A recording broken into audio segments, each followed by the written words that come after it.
Hello hi friends.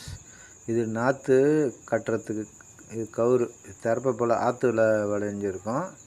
அதை first வந்து ரெண்டாக வெட்டி வைக்கணும். இப்போ நம்ம கட்டி முடிச்சு வச்சு மீந்து போயிருக்குது இன்னொரு கொல்லி எடுத்து போகிறதுக்கு.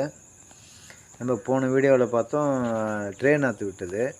இது வந்து அது வந்து மிஷினுக்கு, அது மிஷின் நடவு பார்த்து அது நெக்ஸ்ட் வீடியோவில் போடுறேன். இது வந்து கை நாற்று ஏர் ஓட்டிட்டு நெல்லை விதைக்கணும். ஃபஸ்ட்டு விதைச்சி 45 நாள் இது இந்த நாற்று. அது ட்ரே நாற்றுன்றது வந்து 20 நாள் தான். இது வந்து 45 நாள் இருக்கணும் அந்த நாற்று.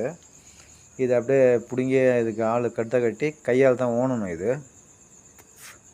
வந்து குண்டு நெல், இது பொன்மணின்ட்டு குண்டு நெல் 45 நாள் நாற்றுல வைக்கணும். வச்சுட்டு இது நடவு வந்துட்டாங்க பாருங்கள்.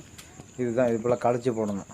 நாற்றங்காலில் இது போல் களைச்சி போட்டால் என்னதான் பட்டம் போட்டு அவங்க பொண்டு சனிக்கிழமை பட்டம் போட்டு ஊன்றாங்க. இது போல் ஊன்னாங்கன்னா பின்னாடி பொண்டு வந்து நடுறதுக்கு ஈஸியாக இருக்கும். அது இது போல் பட்டம் போட்டு ஊனணும். நாற்று ஃபஸ்ட்டு களைச்சி விடணும். அங்கெல்லாம் நட்டு வந்துட்டாங்க கையால். அந்த சைடில் நட்டுக்கிட்டு இருக்காங்க பாருங்கள். இப்போ நடுறத